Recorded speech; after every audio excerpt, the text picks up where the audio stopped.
Hi everyone, and welcome to episode 18 of The Only Way is Ethics, hosted by myself, Dean Mawson. I'm so pleased that we've got Dan Bayley, who's our guest for this episode. Dan, welcome. Thank you ever so much for taking the time to come and join us. We'll hand over to Dan in shortly. Just to let everybody know, you can find us on Spotify and YouTube, where you can subscribe to the podcast. Welcome, Dan. The format of The Only Way is Ethics, as a lot of people who listen in will know. We'll hand over to you. If you can tell us about your journey into digital health, from the very beginning up until now, and then we're gonna chat about some topics and chew the cud for a bit and tell everyone about a bit more about digital health. Yeah, great. Well, thank you for inviting me. So I'm Dan Bayley. My journey into digital health is a bit of a sort of potted history, really. Never really intended to go into health or healthcare. It just kind of happened organically. I would say that I've always been very sort of technical, scientific and engineering orientated and into technology. And at university, I actually studied video and audio engineering, graduated in 2001. So from 1998 to 2001. And that was kind of when the world was moving from analog to digital. So there's lots of digital around. Obviously, the dot-com boom had sort of happened. So that's when I cut my teeth really with sort of engineering things. And then when I left university, I did sort of IT consultancy, I suppose. It was a lot of different things, from helping businesses get online with IT, general IT. I did programming, databases, a lot of e-commerce stuff, really. And I was doing pretty well for fresh out of university. I was charging some clients £500 a day in my early 20s, which looking back was kind of pretty impressive. But for some reason, I don't know why, I decided, no, I probably should get this sort of ad hoc consultancy stuff. That's not going to last forever. So I need to figure out where I'm going. And I started doing volunteer work for a local IT training college, again, just helping them out with similar kinds of things. And they offered me a job at one point when they actually managed to get some further funding. And so that's when I really got a proper full-time job, which in hindsight was probably a mistake. I probably should have gone my own path. But anyway, I got sucked into the working week, and that was when I got started. So that was probably early 2000s. And I did that for a few years. The college I was working for actually got taken over, and the NHS knows that you play musical chairs all the time with your job. And so I was in that situation, and I decided just to go and look elsewhere. And I actually ended up applying for a job. I can't remember how the job was advertised now, but it was the University of Manchester, but it was to support various programs that were being run in the NHS. So the sort of Department of Health programs around screening and everything else had been sort of hosted by various organizations. And at the time when I joined, they were hosted by University of Manchester. But actually I joined across a variety of programs. So I was supporting some research studies. There was an HSC noise at work study I was supporting, if I remember rightly. I joined at the back end of the Modernising Hearing Aid Services program. That was a digitization of hearing aid services. So I was working on that. And then obviously I was also supporting the hearing screening program, which was actually being hosted by the University of Manchester. And at that time, newborn hearing screening was rolling out nationally across the NHS. But I had a very sort of general supporting role at that time. It was an interesting time. I can't remember how long I spent there now at the University of Manchester. It was probably 3 or 4 years before we moved. And my role sort of organically progressed based on the work we were doing. So I got involved in Department of Health Innovation and Improvement programs, 18-week waits, diagnostic wait times, all that kind of stuff. Everyone will be familiar with it, perhaps not in a good way, but I was working on a lot of that stuff. And then because the director of the program, Adrian Davis, I think he wanted to be nearer to Whitehall, and the Department of Health of Contracts went out to tender. And we were Adrian was pushing for things, I think, to be closer to Whitehall. And so we ended up being hosted by the Royal Free in London. And so that was the first time I was actually employed by the NHS. We were hosted then by Royal Free Hospital in London. We weren't a traditional hospital department. We were still a national programme. It was just that they were hosting us in terms of HR, IT, and other support services. And that's at the time when I then inherited the actual delivery of the health IT around the hearing screening program. So previously it'd been run by someone else, but when they moved to London, they asked me if I would take that over. And at the same time, I can't quite remember where it was at, but the newborn infant physical program was looking to roll out a similar national solution. So I inherited that. I think I lived in London working on that for 3 or 4 years. And during my time there, it became increasingly apparent to me that we had all these kind of records. I think somewhere in the region of 5 to 6 million baby and children records all held centrally. And there was all this conversation in maternity and child health about, well, we don't have this information, and we were looking at ways to get it out into the community. And ITK was around then. I don't know if people remember ITK, but we won some innovation funding to get the national programs with supporting IT interfaces with child health and maternity. And it was around that time that I got involved. I can't quite remember how I got involved now, but SiteKit, a company who was working on the eRedbook project with Microsoft, which was really about trying to take health fault technology from Microsoft and apply it to the paper red book, so that there was a digital equivalent of the red book. I'm assuming most people are familiar with red book, but in the UK, parents, when they have a child, they get a red book, a paper book, and it's carbon copies and all that modern technology that the NHS has, and they go around the system and people fill the book in, and then they use that as a way to share information around the system. It's I think it's probably one of the first genuine personal health records. But the idea was that was to be digitized and then follow children or parents and the children around. So that's when I got involved in very much in personal data and this idea of empowering individuals with their data to enable them to do more. And then it was around the time it was shortly after the election, I think. So it must have been when the Conservatives came in. I can't remember what year that was, but again, another shake up. Everyone's reapplying for the jobs again. And I kind of had enough of reapplying for my job by that point. So I think that was probably my 3rd or 4th time.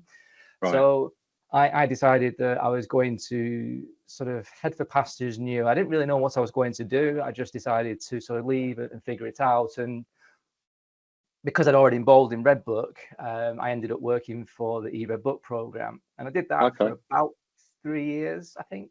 That was really a pilot program, getting it up and running, partly funded by Microsoft, partly funded by, I think it would have been the Department of Trade and Industry back then.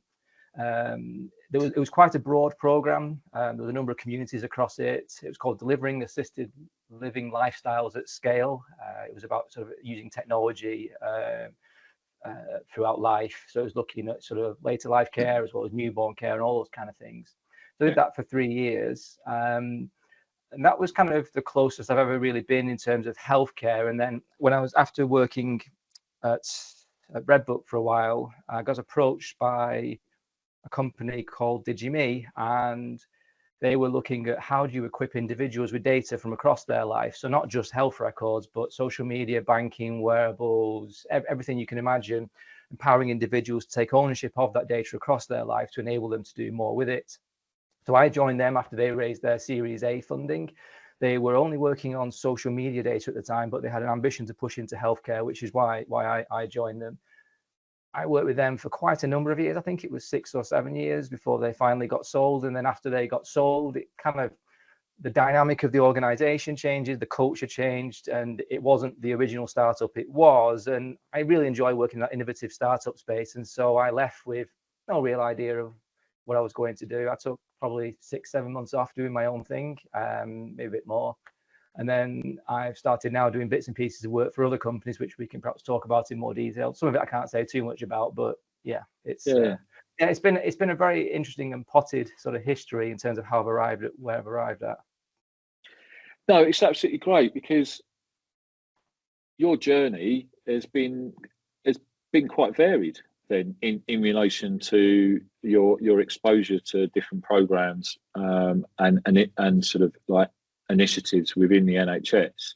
Yeah. which for me, I think is absolute gold dust. Because some people are like down one path and with one, one program, and that's their experience. And Yeah. you can very much get pigeonholed, can't you? Sort of like in that.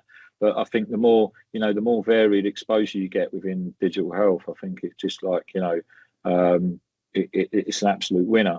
And so, interestingly, throughout that sort of journey, Dan, you've come through different programs like research programs, etc. It's interesting you talking about sort of like newborns, because I was part of the newborn screening and the digitisation for the heel prick testing, Oh, yeah. etc. And I did some of the clinical risk management work working with Genomics England in relation to that, and that was quite an interesting program. That's interesting. I was on. I can't remember how I was in, because the programs were all became centralised in and around London after the hearing program, and others moved there. And I was on. I can't remember which one of the boards it was now, but it was for blood spot program. Maybe it was the IT procurement board or the pilot program board. But I remember I was on one of those groups, so I've been involved with that as well. And yeah, I've been in a few meetings with different groups and programs over the time. Yeah. Yeah, and it's where do you I mean, over those years, so you've been around for quite a few years within sort of like, within sort of like health tech, and over those years, do you feel that we've moved on in relation to attitudes and sort of, say within the NHS, sort of like, the NHS is very reactive in everything that it does, and sort of like, I know we have a lot of like these sort of like positive initiatives within healthcare, and I know you're a big advocate for sort of like, enabling patients to have access to, their data, because it is their data. Lots of people don't say like sort of, oh, don't give patients their blood results and stuff like that. They don't want to see them. There's a big risk that they're going to see something they don't want to see. Well, I think if you sort of like, let them make that decision, I think in certain respect, and some people listening probably shoot me down and I'll get sort of responses on that. But are we making real roads in relation to moving some of this forward? Because, we've been talking about personalised health record for years now. And me personally, okay, there's lots of apps that do different things, but there's not one app that I can go into and see everything in relation to that. Yeah, there's quite a lot in that question. I think over the last 20 years, I mean, definitely progress has been made. I mean, sometimes when you're in the thick of it and on the ground, it feels like things are going backwards. But I think overall, things are definitely moving forward. Yeah. They're not moving forward at the same pace as the rest of the world. It depends on which part of the NHS you're looking at. I mean, some places are particularly advanced, others not so. I mean, there are some that you could look at today and say, well, 25 years ago, some organisations had better systems and processes than you've got. And I think on average, it's somewhere around 10 to 20 years behind, generally speaking. I mean, just the adoption of email as a casual example has been a very, very slow process. Or just the ability to communicate electronically with the NHS. I mean, it's only really recently, say the last 5, maybe 10 years, but last 5 years that's become sort of fairly mainstream. But prior to that, it was very much a postcode lottery. There've been some new innovators in this space who've done some things. I think it was interesting that, I think I've told you this before, but I had a bit of a meme online about how when I was trying to push technology into the NHS, it was like, oh, we can't do that. Everyone's not got broadband.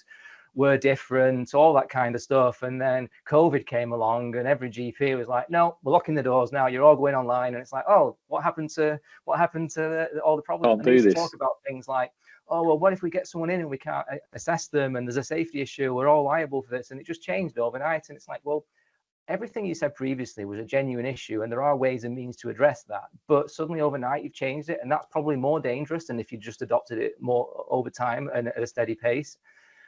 But yeah, it served as an interesting catalyst. And I think a lot of things happen very quickly, and then afterwards you then have to look at the implications of that and the safety and the security of it all. But I think there've been fits and starts over the years. I mean, if you look at things like the NHS app, for example, that was a bit of a catalyst as well. That was quite controversial in the sort of industry and innovation space, because innovators have been encouraged to come to the table and build apps and services, and suddenly the NHS is, no, here's our app now, we're squeezing you all out the market. So that was an interesting play by the NHS in terms of trying to stimulate innovation.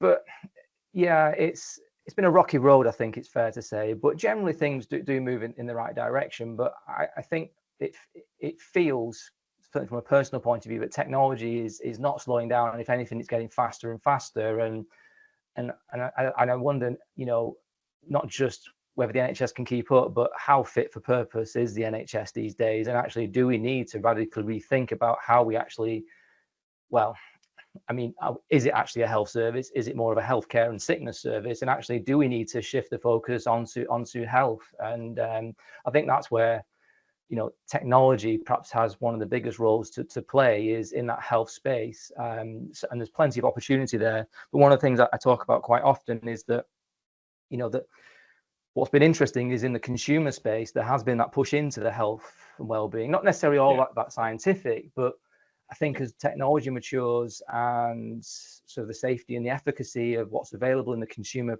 space matures, it's going to become more and more accessible. But the thing that I sort of worry about, if you like, is that if some people can't afford to engage in that space, because it costs money, you've got subscriptions and other things, and they've got other priorities, the cost of living for now is ridiculous for a lot of people.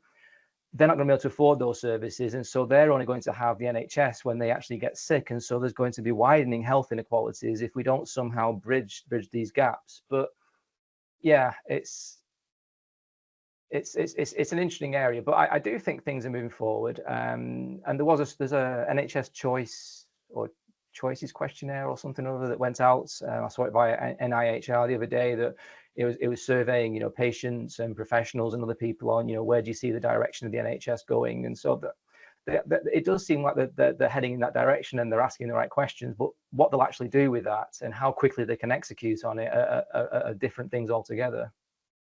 But we keep seeing, don't we? Well, I say we keep seeing it seems to go on sort of like in circles around, sort of like, there's, in one year you'll have a big push for like sort of, health promotion, and sort of like that proactive approach to sort of like, not just around treating, just, preventative sort of like medicine, etc., and stuff like that, and trying to get the nation fitter and all different things in relation to that. However, they seem to sort of peter out, and then we just go round again, and it's just like sort of, all we're doing is just sort of,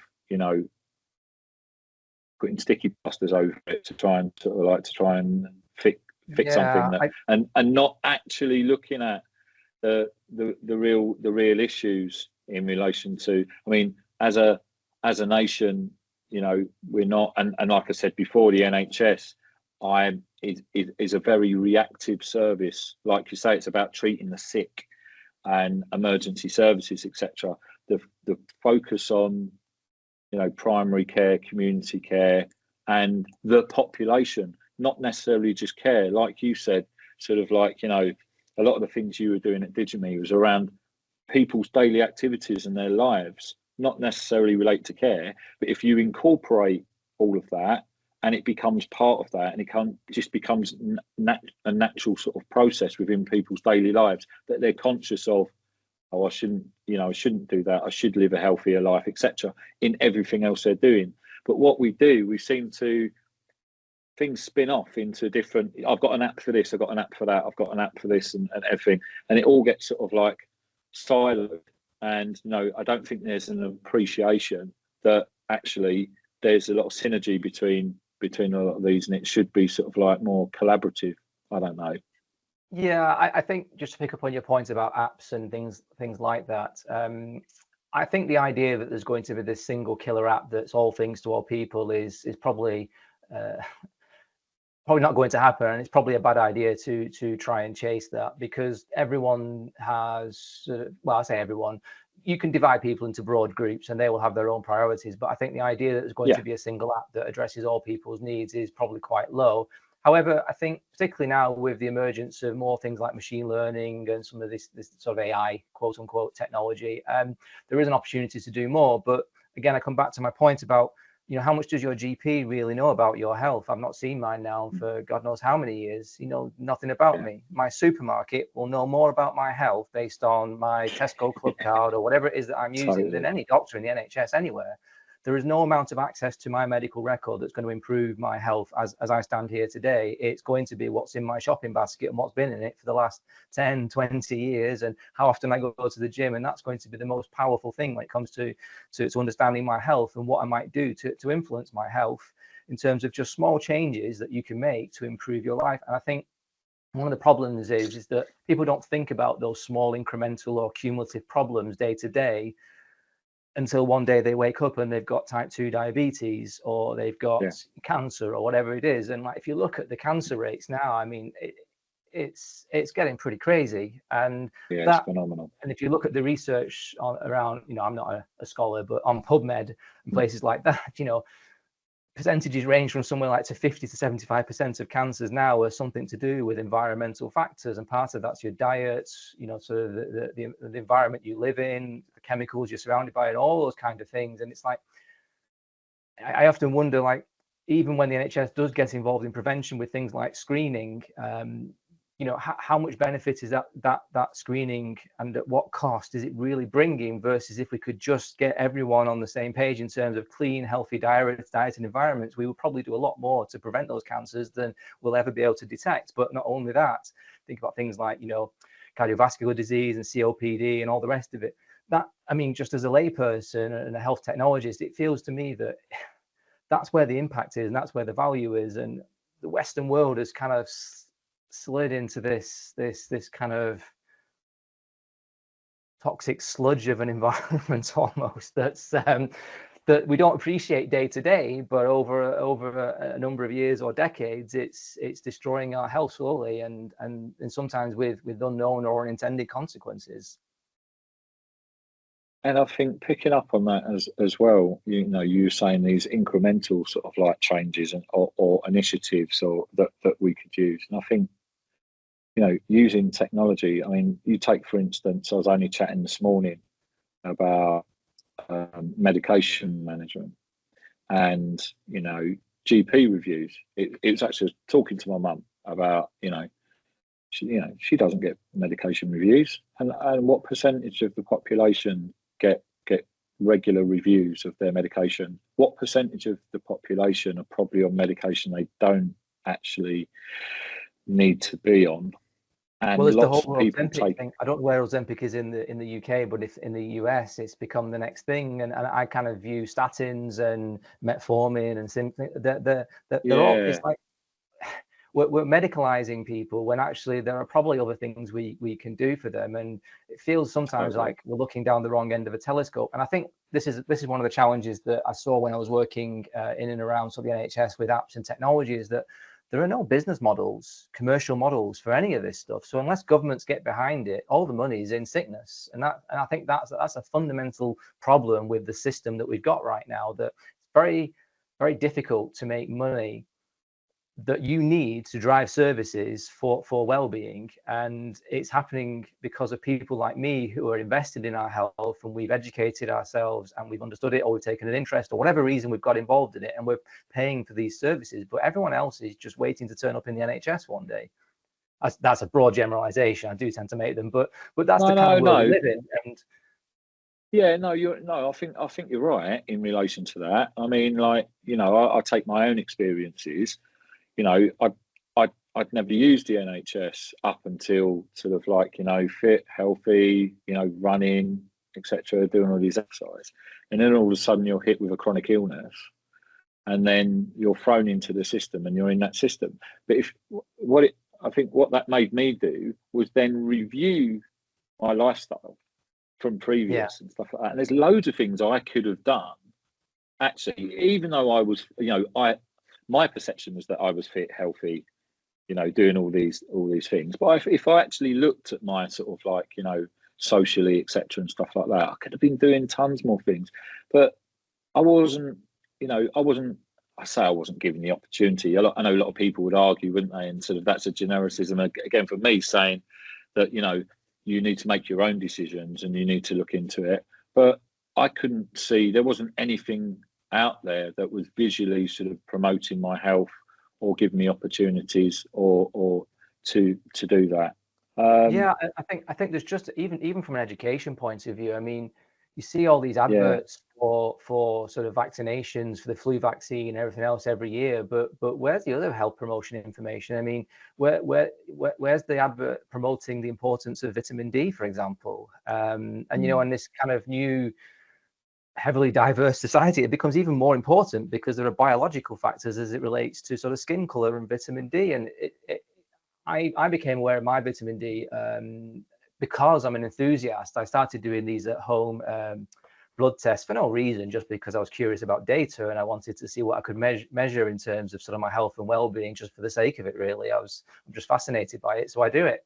And I've got the means to do it as well. You know, it wasn't cheap. I spent probably don't need to spend this much. I went a bit crazy, but I spent a few £100s on various different blood tests, and I did it over a series of time to just look at what was going on out of curiosity. And I found that my vitamin D was ridiculously low. Now, I'm a pale white northern guy, so if I'm vitamin D deficient, you know, because I don't know if people generally know, but vitamin D a lot of it comes from sunlight, and if you're not getting exposed to sunlight, that's a problem. Now, my partner, who's Asian, she's got even more of a problem because her skin is dark, and therefore it sort of evolutionary wise, it's to protect her from the sun. But now she's been transplanted from the Philippines into the UK where it's cold and miserable.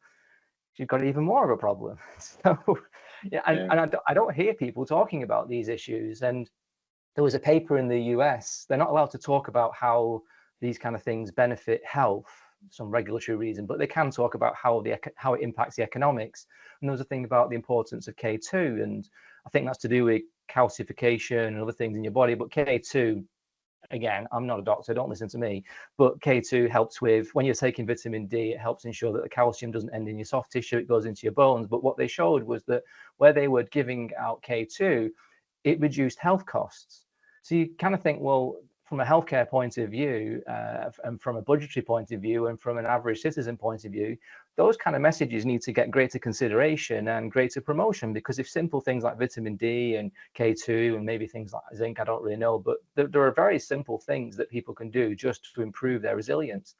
And the crazy thing is that there are even oncologists who don't realize that vitamin D is absolutely critical to cancer care, because there are published papers that say that, you know, vitamin D is kind of critical, and even for vaccines as well, that they're all more effective if your body is in a better shape, and so you're going to get more efficacy from the treatments you're giving if you're in a better state of health. So it just seems like they're two different worlds at the minute.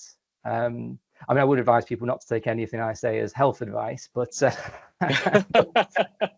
disclaimer. Yeah, definitely. On the episode, but it's a fascinating area when you look into these things, and it feels like that there are like two parallel universes, and yeah.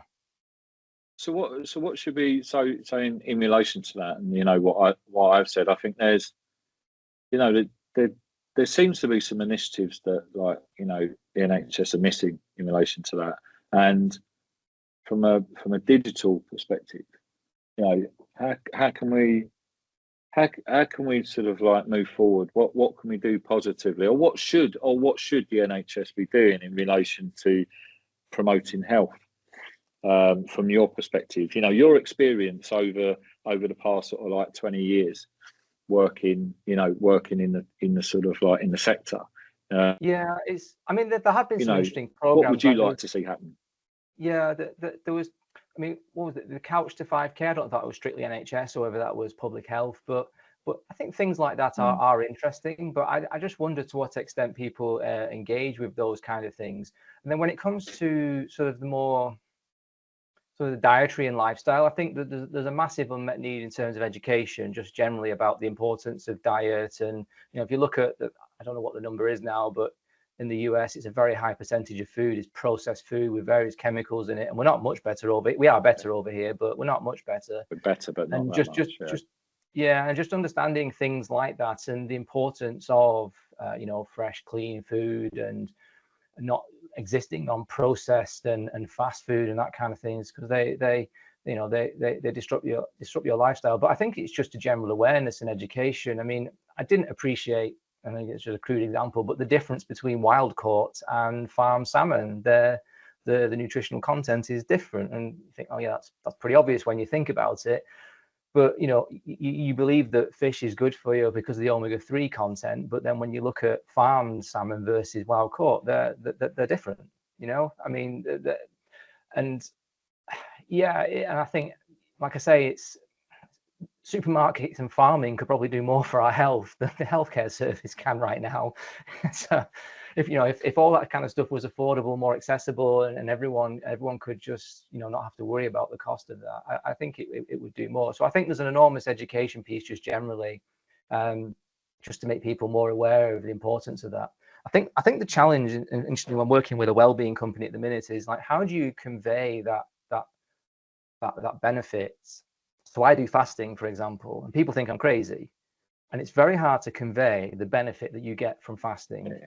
But you feel like a different person inside. It's like, wow, I didn't realize how bad I felt until now I feel good. And actually I'm more focused, and, I've got more energy, and I'm fasting. And people struggle to put those two things together, but it's that sort of intangible or difficult to measure benefit, and that you can't really appreciate. There's no kind of instant reward, but how do you get across that this is good for you and you're going to benefit and you'll feel better, because you don't know you feel better unless you've felt bad. And I think it's quite a difficult message to convey. And I think it's difficult as well, because when you look at sort of a lot of these, like you're saying, you're working in sort of like with in well-being and looking at that, and these, like, when you're looking at health and well-being apps, and if you to be out there sort of, Dan, and a health and well-being app was advising about fasting, it's what people are looking at from, with my clinical risk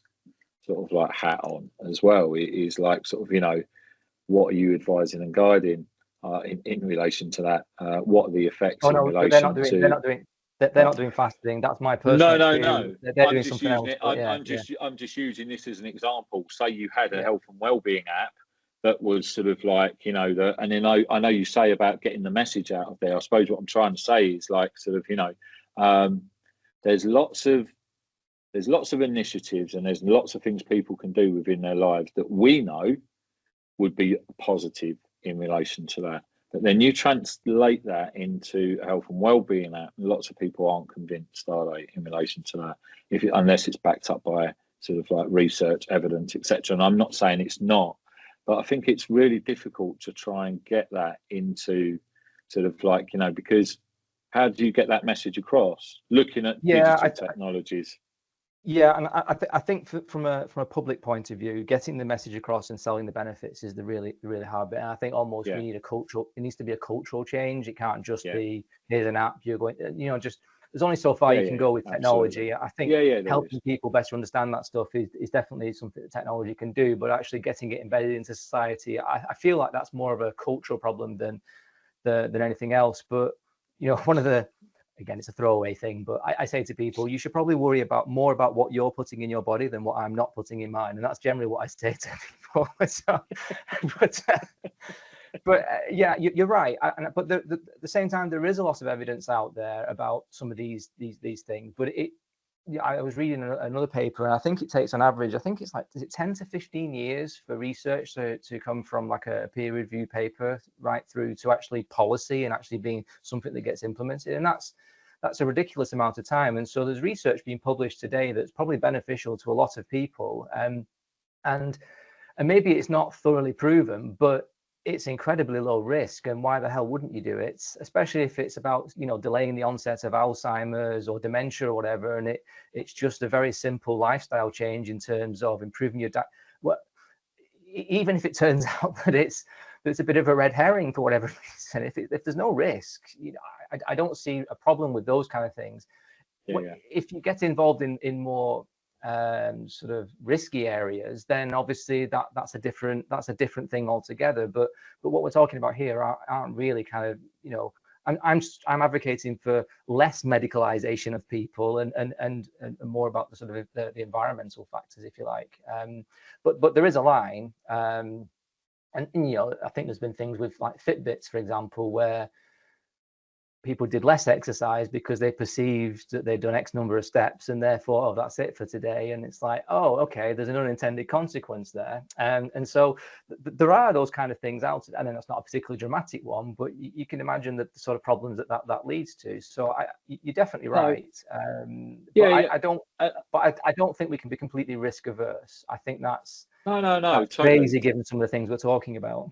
Yeah, absolutely. And picking up on that point you're saying about a Fitbit or like an Apple Watch, I've got one on myself, and it's quite interesting with this around. And I know you're an advocate of like having a standing sort of like desks, etc., and all of that sort of stuff. Standing desk now. I'm still and now. Absolutely. And I know that you sort of like, you know, and I should do that more.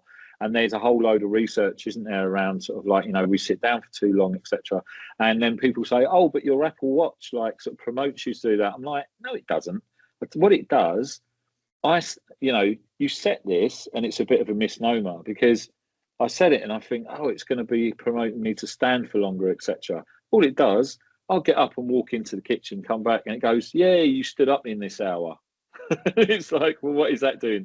That's not doing. And then after 12 hours, it will go, congratulations, you stood up every hour. But you can imagine people get in their heads, oh, that's amazing. I've like sort of, you know, I've done that. Yeah, but maybe it's a good starting point, because if you do just literally sit at your desk and then afterwards you sit on the sofa and watch TV and all you do is go, and actually, you know, one of the things I do and I find makes the biggest difference to me is doing things in between when you've got dead time. So while the kettle's boiling, bang out a few push-ups. You know what I mean? Yeah. Or do some shadow boxing in the kitchen or whatever it is. You know what I mean? That's dead time where I'm waiting for the kettle to boil. Maybe I'll do the washing up or something useful, but usually not.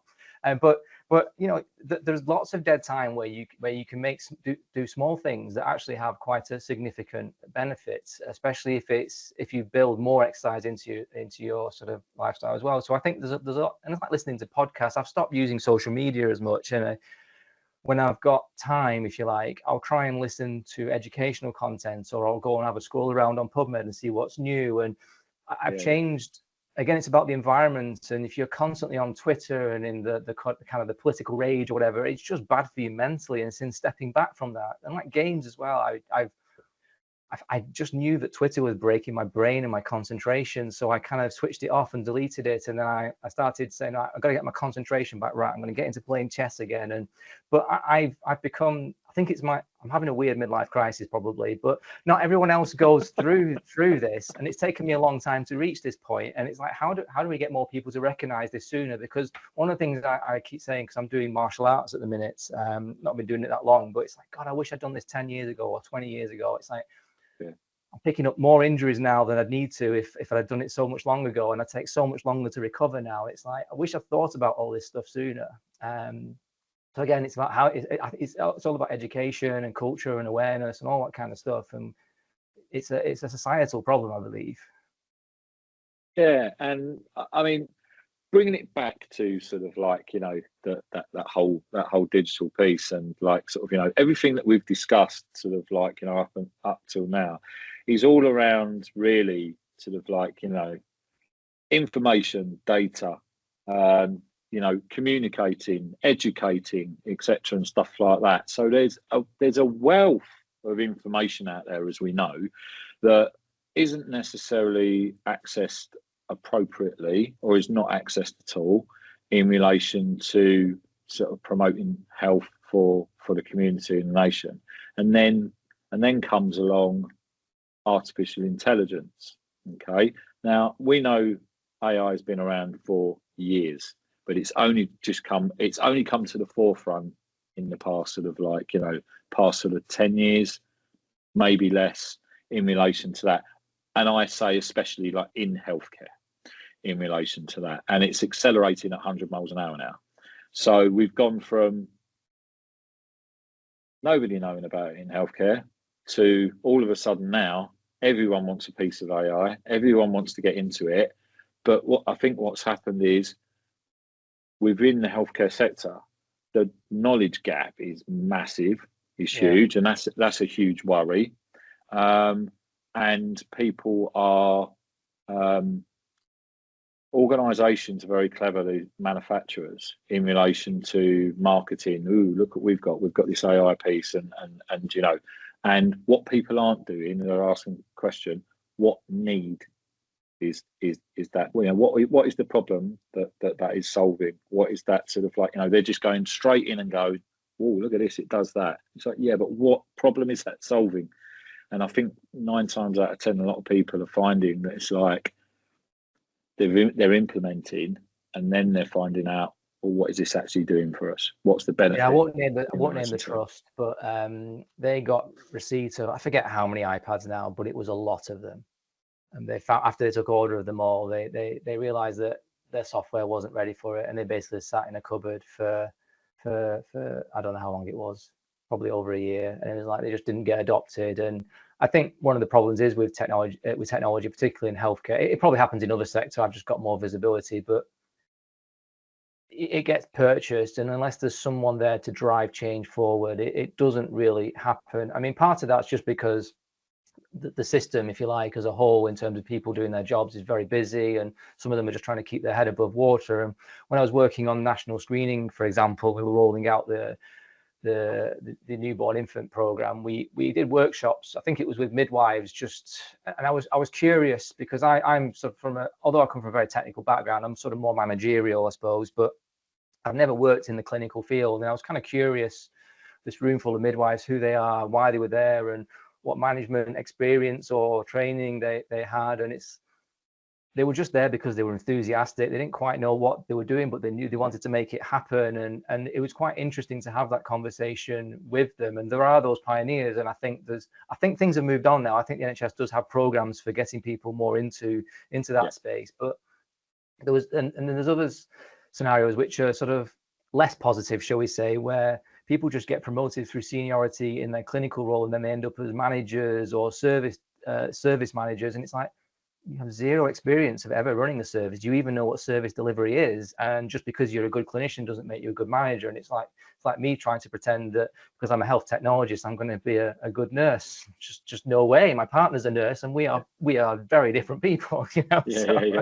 And I think that there needs to be more recognition of that, and more support for people who do want to drive change. And there's also a lot of organizational and cultural resistance to change as well. And again, I think the people who want to make change or see opportunities to bring change, they can be perceived as disruptors in a negative way, or they can be perceived as even mavericks. And it's like, no, that's not who these people are. They're just enthusiastic and want to change. And I think I was fortunate, because of who I work for, I sort of had covering fire from a maverick who I was working underneath, which is why I didn't get sort of stuck in the rut. But I think people either get stuck in a rut, or they fight the system, or they leave. And I think it could be so much better than that. And I think there's an opportunity. Again, I know we're here to talk about health IT, but I keep coming back to sort of culture and people and all that kind of stuff. But you know, the problem isn't technology. The technology is there if we want to adopt it, and we can find legitimate use cases.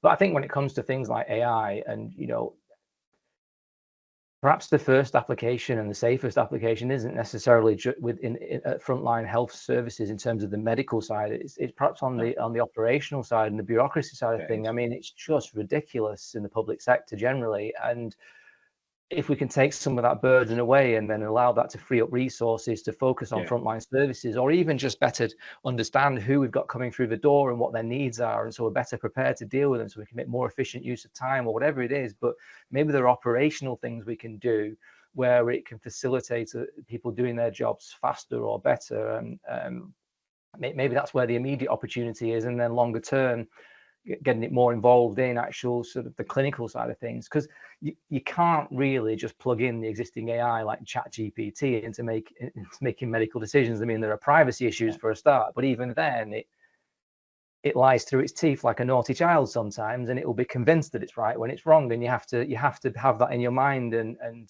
sort of second guess it or check it. But at the same time, it's incredibly powerful, and there's a plugin for ChatGPT called Consensus, I think it is, where it basically brings peer-reviewed research together in the power of ChatGPT, and so then it will start to, you can ask it questions and it will bring in peer-reviewed papers. And so from a learning point of view, when I'm interested in something and I want to know what the evidence is for, you know, my diet or my lifestyle or my way of training at the gym or whatever it might be, not only can I get a search result, I can get papers that sit alongside it, and I'm not going to pour through all of them. But if I can go and read the abstracts or the conclusions or whatever, and say, oh yeah, this is based in some kind of science, I can make a better decision as an individual.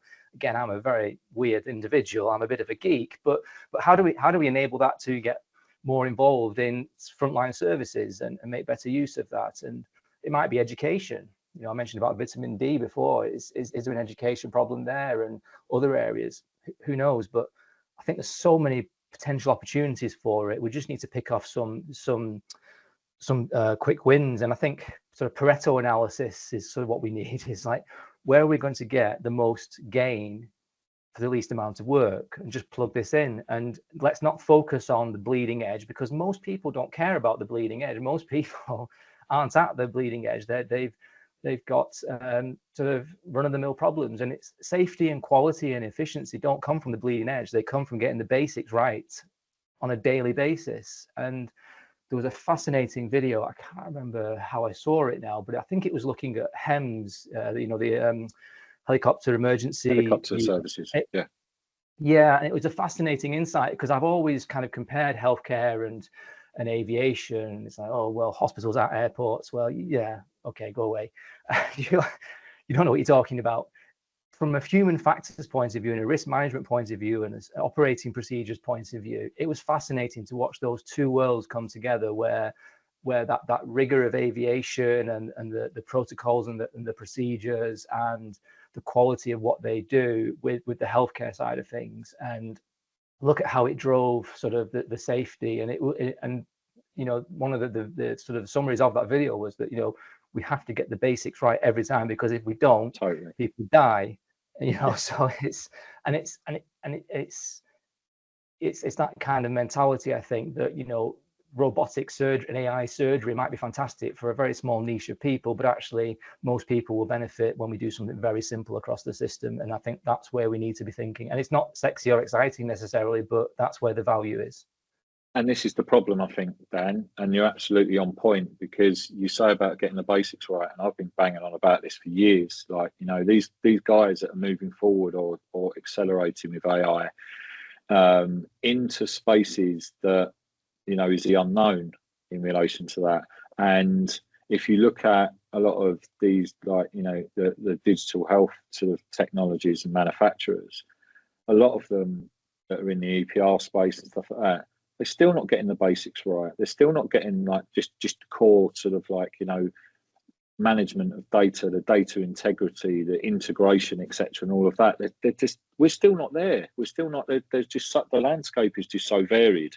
And if you are you talking about sort of small organizations, large organizations, or a combination of them? Or, a combination. I think they're all sort of like struggling. And then when you see lots of these like organizations that then promoting, oh, we're doing all these great things with AI, they're tripping over their tail. They're tripping over themselves, because it's like, you've moved on too quickly before you know, getting all this right. Because we know with AI, you know, garbage in, garbage out in relation to that, and it's a real risk. It's huge. It's absolutely massive. And like you said, it'll just start kidding itself that it's right, and it'll have hallucinations. And, you know, and even penning the term sort of like AI dementia in sort of now. So there's so this stuff's having hallucinations. It's got dementia and sort of, do you know what I mean? And I'm just like, whoa, hang on a second. It's like really pretty scary. But when you were talking about you know, the initiatives that it can be used for, is like you say, operationally, it's absolutely on the money with stuff like that. You know, you look at sort of AI and what it can do with sort of, you know, statistical information, and it can look at efficiencies in process and in workflow and all of that sort of stuff, and stuff that it can automate. I mean, for instance, sort of like GPs get thousands and thousands of pieces of correspondence come in, and there is a massive administrative overhead in relation to triaging those, vetting those, where they should go. And there's a few organisations out there that are doing some initiatives around introducing AI to vet and scan those and to triage them, etc., so that they go down the right holes. Yes, there's risk involved. There's risk in everything in relation to that, but as long as you have the appropriate controls in place, that's a massive efficiency that you can save hundreds, thousands of hours of GPs' time, not just GPs, but secretaries, receptionists, all of those people that are involved in that process. And I think that's where we need to be concentrating the AI on in relation to getting things right, because I think that will free up clinicians' time, and that will free up time to actually do the frontline that frontline care, and where it needs to concentrate on the patients rather than, was it 50% of the staff are administrative within the NHS when they did the audit or something like that? It feels like I had an encounter with A&E not that long ago, and it feels like it's got a bit out of hand, some of the staff that they've got on the front door now, compared to what it was. It just seemed a bit, what are all these staff doing? And then you have to wait 4 hours for a doctor. It does seem a bit odd. But just to come back to that point, though, I do think it can get involved in safety critical pathways, but in a fairly safe way, because there was a tragic story the other day in the news. Can't remember who it was now, but a lady had died because a doctor kept sending her away with symptoms, and ultimately it turned out she had cancer, and she died. And I was reading the comments of these things. The comments are always an interesting area. The story itself, it's the comments, and sort of, there are so many people recounting their problems where, I went to my GP and they fobbed me off, or they just didn't listen to me, or I kept telling them there was something wrong, but they couldn't find anything, and all these kind of problems. And I was talking to a colleague yesterday or a few days ago about AI, and he was mentioning how he uses it, and he gets it to ask questions. And actually, I was thinking back to when I did management training. I can't remember what it's called now. It's a technique, but you basically have a problem and you present your problem, and people aren't allowed to give you answers, but they give you questions. And by asking you questions, you answer your own problem. And ultimately, you do, because you do know the answer. You normally, it's just drawing it out of you by asking questions. I forgot what it's called now, but anyway, it's quite interesting. But when you get to the end of a GP consultation or a hospital episode and you've got all that data, you could just feed it into AI and say, this is what we've done. What do you think? Have I missed anything? What questions should I be asking? And it'll just give you a list of questions. You go, I haven't thought about that. Oh yeah, I should probably do that, or whatever. And maybe that's like not a second opinion service, but that kind of thing where it can provide us, as long as you don't come to rely on that, where you just leave it to that. If you do your job as normal, then that's there in the background saying, hey, you might have missed something here. I think that's where it can quickly add value, because it can alert people in the sort of profession to problems that they might have missed, perhaps just because they were too busy, or they missed something or whatever. As a safety net, I think it actually could be quite useful, because it can just flag up that, hey, you might have missed something here, you might want to look at this, but that's all it does. It seems like that's a fairly low risk, high reward type of situation. And so, like I say, it doesn't have to be the bleeding edge. I'm not an expert in sort of how that would get applied in a clinical setting, but I think, just doing some experiments, even offline, where you took a number of GP records, 100 GP records or whatever it was, and look at the outcomes, perhaps where there were some kind of negative outcome, and then ask AI to look at it and say, what would you ask about this patient that I haven't already asked? And then just learn from that.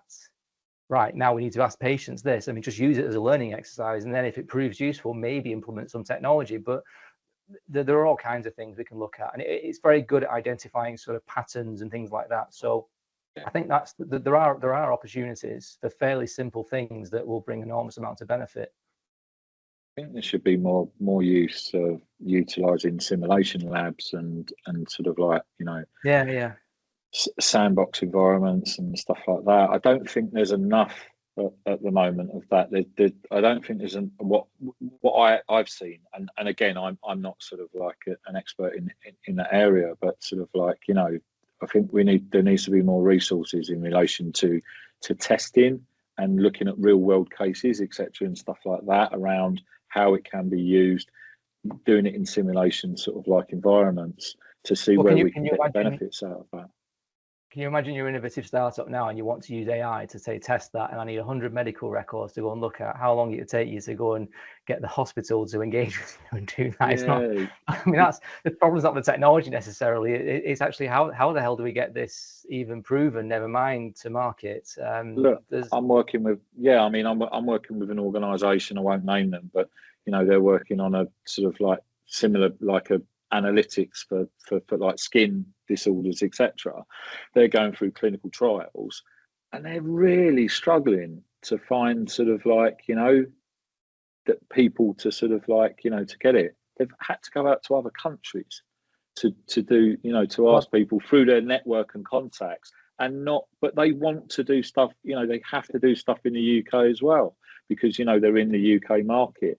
But well, this is where patient empowerment could have a real benefit, because now if you think about it, if I do have all my medical data, my medical records, and I've made a point, because I didn't mention earlier, but I have a long-term condition, so I've made a point of gathering up all my notes and my records. But if you need 100 people, you could stick an advert on Facebook and say, hey, have you got your medical records? We're building this product to do X, Y, and Z. Is this something that's interesting to you? We'd love to work with you. And here's that. Do you know what I mean? You can start to sidestep some of those issues, and who are the hospital to say that my record can't be used for that? It's my record. I should be able to decide. But yet, if the NHS wants to use your record royal free, for example, Google DeepMind, you know, so it's this very sort of strange world where I can't use my record as I want to, and innovators can't connect with patients easily, but at the same time, the NHS is doing whatever it wants to do.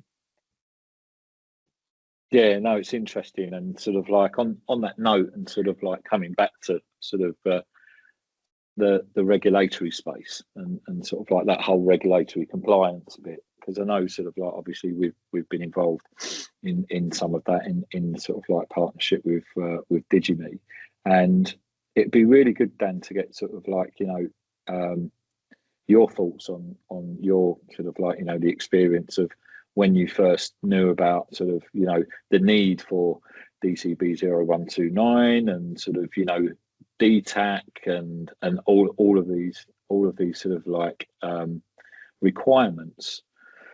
And I know a lot of things with DTAC are just the same old sort of like, I say the same old, but you know, the existing regulations just put under one umbrella. But then there's an ask, isn't there, for all, like sort of, you know, and I think COVID as well raised the profile of sort of like, you know, clinical risk management, firmer regulation, etc., and stuff like that. What were your experiences sort of like, and your thoughts on that journey? Yeah, I've had a fairly slow and steady introduction to it. I wasn't thrown in at the deep end. I think that's why I've done quite well in the innovation world, just because I've become a bit of a jack of all trades. And so I've got a very good understanding of technology, compliance. I'm not an expert, and you need specialization. But when you're a small company and you can't afford to pay, you know, all these different people you're going to need, you just need someone who can understand it all and orchestrate and get it to a point where you can raise capital or whatever it is you need to do. That's where I think I've done quite well in that space, because there is so much to know about. And this is the problem with the health service as well. I mean, hospitals have the resources to have specialization, but GP practices, I mean, some of them are like, you know, one man and his dog, and they don't have the skills. And so just understanding GDPR and their regulatory requirements is, and I'm not professing to be an expert, but you know, I know what I need to know or what I don't know, and what needs to be done in broad terms. And so I can navigate that world. But obviously when I was working in sort of e-commerce, things like credit card processing online, and I don't know, it must have been PCI compliance or something like that I was involved in, but I had an awareness of sort of data protection and security issues, and we had a bit of a data leak. And so I learned a few lessons the hard way there, but then I worked in the IT training college for a while, and then there was obviously a lot about sort of governance as you would expect in the public sector. And then when I started working at the University of Manchester, I was involved in these research studies, and information governance and consent was a thing there. And there was a mix of data consent versus sort of ethical consent and that kind of thing. And being involved in the various programs and working with various trusts, you know, having to deal with information governance officers up and down the NHS, I kind of got introduced into that. And it was only when I actually moved to London that I actually became the information governance lead for the national screening program. And so that's when I really had to start properly understanding these things. But up until that point, I hadn't really engaged in clinical safety, and we were, and I don't think that much.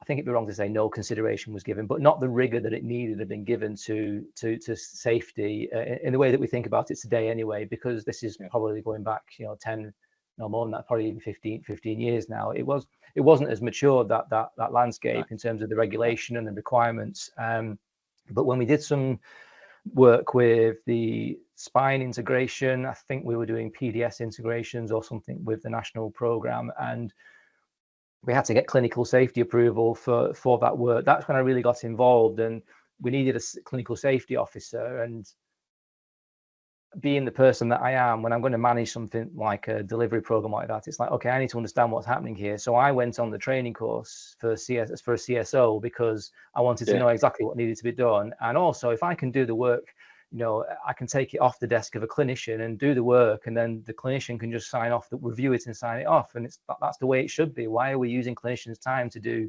administration and things? You know, that's hopefully some of the value that I bring. And so what we had was myself as a CSO, and in inverted commas, and a couple of my colleagues who were clinically qualified. And so I was able to sort of oversee that and work with the suppliers and other things, and then work with the CSO to actually then get that work signed off and approved and available into the NHS. So that's when I really kind of got involved in that. And then through working with eRedbook, kind of went on that journey again of information governance, clinical safety. Then again at DigiMe, we did the same again. Interestingly, we were working in Iceland because, as you mentioned before, it was just quicker to go and work in another country than it was to work in the UK. Then we did the US, and then we did the NHS.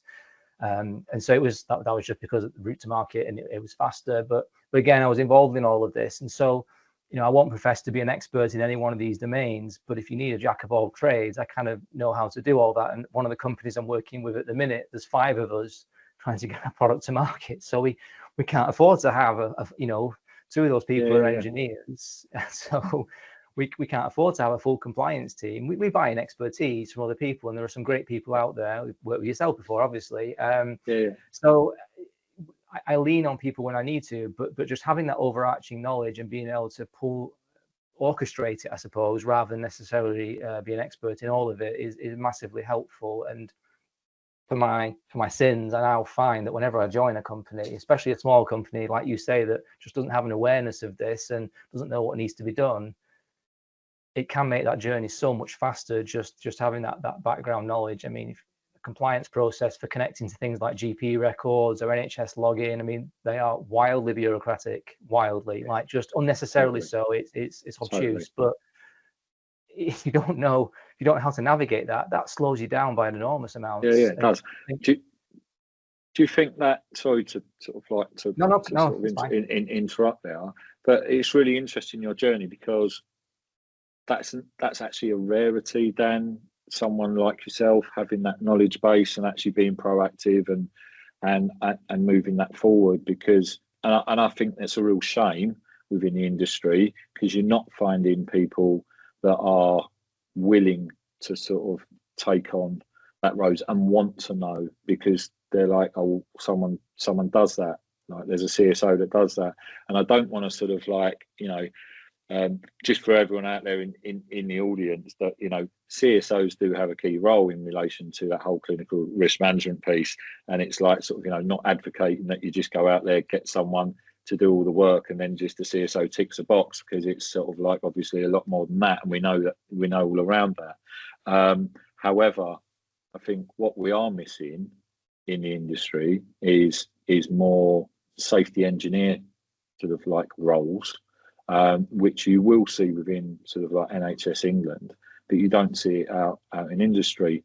There's a big concentration on CSOs, but CSOs need the support of the team, and we don't see that a lot of the time. That's the thing that really stifles the whole process. And well, do you risk think management is something? There is an enormous amount of risk literacy, lack of risk literacy just in healthcare generally. Just understanding basic things. I think CSOs have the work cut out sometimes, but the administrative side of it and the general risk management side of it, I think any good project manager understands risk management, and I think they can apply those skills to the safety side of it. They just don't necessarily have the same eye for it. And I've been fortunate to have been around the cycle a few times to have had to gain that knowledge, so I can take some of the administrative burden off a CSO. But totally. So I was talking to one yesterday for getting a product approved that I'm working on at the minute, and we were just discussing the cadence of work that we're doing and the cycles and the releases. And so it's like I can do all the preparation work for a release and engage with them, ask questions when I need to and whatever, and then present it to them and say, look, this is where we are, this is what we've done, is this all up to speed? And I think one of the problems I do see is that, and it's this risk aversion thing. That's why I really enjoyed working with yourself when I did at DigiMe, was because you were very pragmatic and you understood where we were as a business and what we were trying to achieve and what our product did. And I think sometimes there's a temptation to overcomplicate the scope. And I think, really define the scope of use very tightly and understand it and just get the first version to market. And then you can go through a change control process and improve on it. You don't have to clinically safety approve your entire proposition, because it might be another year until you've built the thing. Yeah, absolutely. Sometimes I've found with some CSOs that there is a temptation for them to go too broad and not understand the commercial elements and the route to market. And there are certain ones, I think yourself included, who are a bit more kind of tuned into that and that deep understanding of development processes as well and how teams work. And one of the things I had to do recently actually was we had a CI/CD pipeline, which was continuous deployment all the way into production. It's like, well, we can't really carry on doing that because that's quite challenging from a clinical risk management point of view. And so, we hadn't gone live at that point, just to state that point. But we're about to switch over into real world data. But it's that kind of level of insight that companies struggle with. Just there are internal operational problems that you have to solve, as well as just the hazards and the safety and all the rest of it. It's quite a complicated beast. And I think it's just as challenging for CSOs to have the breadth of knowledge to deal with all that as it is totally for a developer to understand it. I think it's and the challenge at the moment within the NHS, and we're finding is that whole raising the awareness around clinical risk management, what it is, that the impact of it, because I think it is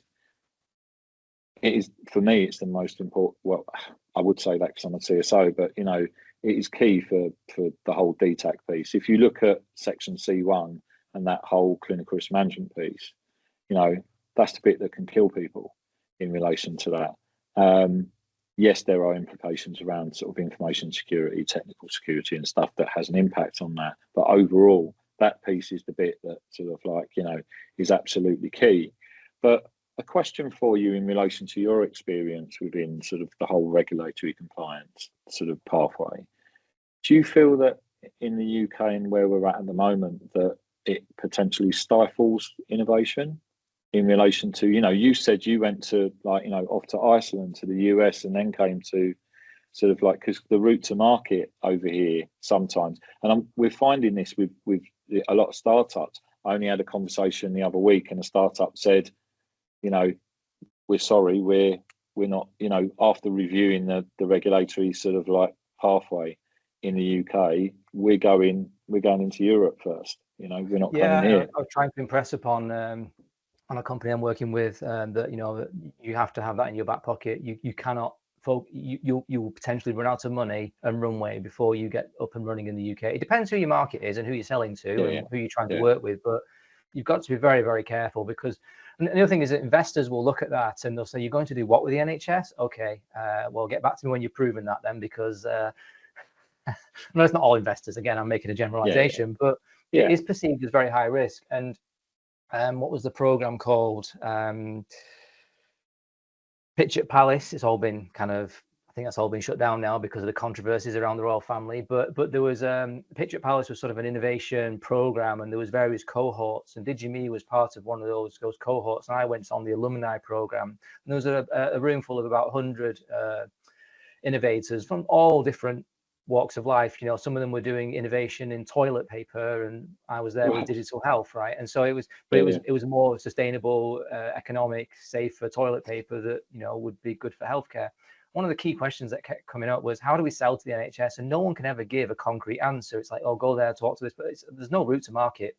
But the other question was about, you know, sort of access to data, and it's just an information governance. And it's just like, you people are supposed to be the leaders, and you can't answer these questions. I know more about the process of dealing with the NHS, having to battle it for 20 years than you do about what it's really like for an innovator. And so I went to talk to all these people afterwards and just said, look, here's what you really need to do.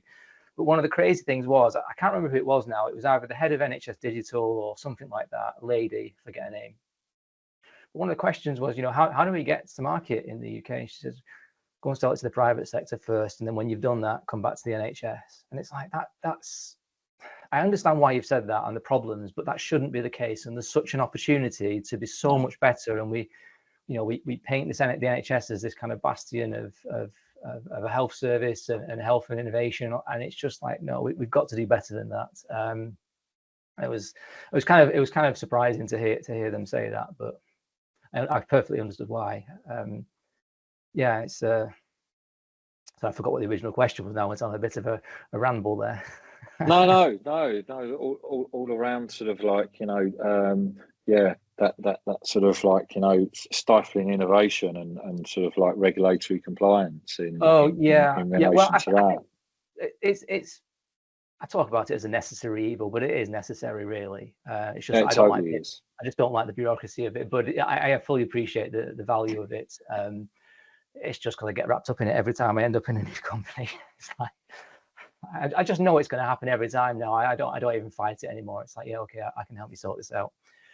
But I do think it's more bureaucratic than it needs to be. It's more complicated than it needs to be. That's the problem, really. I mean, I'm working with NHS login again, and I just go away from it a while. I think, oh, thank God for that. And then I'm back in it again. It's like, I remember from previous projects what I need to do, but just going finding the documents, the documentation, it's just, it should be. Company, it's like, who wrote this documentation? And like, if you're a commercial company, you wouldn't structure it like this. It just makes me wonder, how is it organic?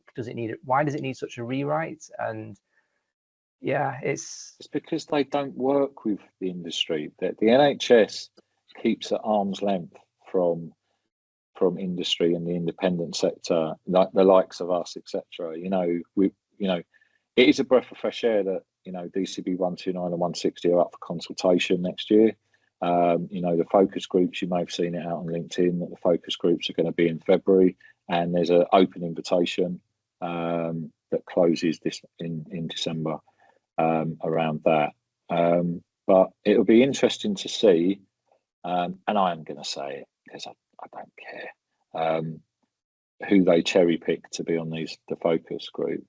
Well, that's the other problem, isn't it? It's never, and I say this about patient engagement as well. Sometimes, in fact, our council it's just an endemic problem at this point. It's all lip service, in my view. I'm very cynical about some of this stuff. I think there are genuine people out there who want to improve it. I've spoken to some of the people who are on the other side of these systems, and I think they're just as exacerbated about peddling spreadsheets as anyone else. But it's like, why can't it change? What is stopping it from improving? I don't understand that. And I know if I went in there and said, no, we're not doing this anymore, we're going to do it like this, I would be committing some kind of heresy and be drummed out of the organization. But it's like, no one else is doing it this way. Why? Well, I say no one. There are obviously other bureaucratic organizations, but why are you doing it this way?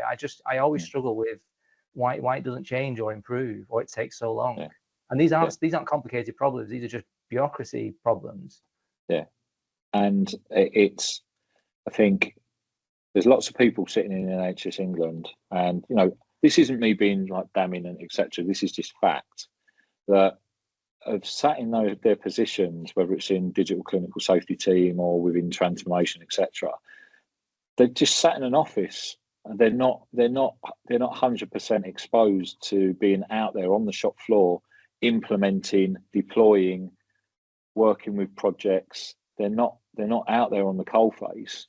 Yet they're dictating how things should run. They've got these standards that they're mandating, but then they sit there and say, but we're not the regulatory body. It's like, no, there isn't a regulatory body. Anyone can say I'm 129 compliant, produce, a load of nonsense on a page, and then sort of like, and so can a clinician do their training, set up a website and say, I'm a CSO, come and use my services. There is that whole piece is not regulated in that respect, and it needs to change rapidly. It is, but it is regulated, because you've got medical device regulation, for example, and you've got GDPR and data protection laws. But then the NHS has got its own version and systems for dealing with that, and that's the unregulated piece. And I think what's interesting about that is, like, when you look at DSPT, whatever that acronym is that the right acronym? DSPT, yeah. It's been so many different things. It was IG SOC, I think, when I originally started doing that. It was IG SOC, Statement of compliance or something or other. Yeah. There's an international standard, ISO 27001, and yes, it might not cover all the different use cases, but I guarantee you that most NHS organizations would fail an ISO 27001 audit. And I know that for a fact, because when you look at the scandals that have, I say scandals, I think it's a scandal, but like WannaCry, when that happened, for example, I forget how many trusts went offline because of that, and there was a patch available, and I know what IG SOC says about your patch management. Yeah. So you're not doing that, but you proclaimed you are. You must have done to get the level that you've got. So totally. You've just paid lip service to that, and for whatever reason you're not delivering on it. Now maybe something went wrong, but it's going wrong across the board, and it's like that sort of self-policing has got some real problems. And then there was the blue screen of death one, wasn't there, again recently? CrowdStrike, I think it was. CrowdStrike, and then you've had Synovis, and then Liverpool Women's has been hit by ransomware, and a few others. And there's more and more. Some of these are so trivial as well. It's like everyone gets caught out. I don't sort of say that it's a perfect world, but the scale that some of them have happened, it's like you are obviously not doing this right. I mean, why are you just? I remember when I first got into sort of IT, I was working in basically a corner shop, but we had an online presence. We had 4 or 5 computers which were used for EPOS machines, but I had a staging server for our local updates because I couldn't afford for our EPOS machines to go offline, because if they did, we wouldn't be able to serve customers. And it's like, why am I selling stuff from a computer and giving more attention to these things than my GP practice or the local hospital or whatever? And I know that this stuff exists and that people do it. So where is it going wrong, and what's wrong with the self-policing mechanism? And there's obviously, the Swiss cheese model, there's obviously something wrong somewhere in the system, and I don't know where the problem lies, but there are obviously issues with it. And the other point you make is, about the standards. It's like, I don't know what the situation is now, because I'm a bit more removed from healthcare than I was, but like, a lot of organizations had no idea what 0129 is. I was explaining to them what it was, and never mind 160. And this is probably going back a few years now, but probably 8, 9 years, 10 years ago, it's like there were so many clinicians who just hadn't got the faintest idea. Yeah, no, totally. And I think COVID has been a big help in relation to that. Probably, to raising a profile, but there's still a lot of work to be done. But now it's around the whole governance piece as well in relation to that. But there's, there is work to be done. Dan, we could go on for hours. Yeah, I know we could. We could go on all afternoon. But we have to stop somewhere. And I have so many stories I could tell, and anecdotes, and I do feel like sometimes I'm being a bit cynical and negative. No. There's lots of positive stuff out there, though. It just, when you're a patient in particular, it doesn't matter how good the good things are. When something goes wrong or you have a problem, you can't really overestimate how bad that is for a patient. And often it's the silly little things. And one of the things that I say as a patient is that, I may have a long-term condition, but I suffer from the NHS. And it's the individual interactions clinically are usually quite good. There have been some absolutely appalling ones. I've been mixed up with other patients. I've been sort of dismissed and all kinds of stuff. But generally, on the whole, it's been quite good. But I remember not that long ago when I was going for prescriptions and whatever, I had to get a monthly prescription and I had to take it in and drop it off and pick it up. And there was this isn't that long ago. This is, online banking was there. And just when you've got a long-term condition and you rely on medication and you have to deal with that, and you've got a job and everything else, it's like, do you not realize that I can't just pop in when you open at 9 because I'm due at work at this time or whatever? And it's like, it's those kind of things. And it's like, there are so many small opportunities to improve it and just make people's lives better. And it's, yeah. Yeah, services aren't built around patients, are they? They're sort of like, you are told when you will turn up and when you will have an appointment, etc., and stuff like that with flexibility. But the clinicians themselves on the whole are always really, really good. It's everyone I've had a few negative interactions. It's like we always say, Dan, no one that works in healthcare gets out of bed like in the morning with the intention to cause trouble or harm or not do their job properly, etc. Yeah. Everyone's got the right sort of attitudes and the intentions. It's just sometimes it's the system that sort of like, that's broken. Dan, well, but I would say just to that point that you are the system and you're in the position to change it. And I think unless people are the system, and so if people don't recognise that and don't want to change it won't change. And that's I think that's sort of my closing message, if you like. Well, I was just about to say you beat me to it, because we sort of like with every guest that comes on, we sort of like at the end, I say sort of like, if there's one takeaway that you could sort of like give to the audience, what would that be in relation to what we've discussed? I don't know. I mean, I think for me, like I say, it might be my strange midlife crisis, but I think we have to actually start focusing on health. We can't just keep talking as if we're talking about health. We actually have to talk about it. And I think that does call into question as where does the NHS begin and end, and what's its role and how fit for purpose it is. But I think we should be talking about actual health. And if I was to have a hot take, we should be aiming for a smaller NHS, fewer doctors, fewer nurses, fewer beds, because we're all healthier and happier. And that's where we should try to get to. More money into sickness services isn't going to make us healthier. And I think we really have to tackle that head on. And that's not just about the health service. That's a more societal or governmental type of problem. And that's where I'd like to see the world go. Brilliant. Dan, thank you ever so much for joining us for episode 18 of The Only Way is Ethics. It's been an absolute pleasure to talk to you, and I'm sure we'll have you on again in the future. So thank you very much. And for everyone out there, just a reminder, you can find us on Spotify and YouTube. And thank you for listening.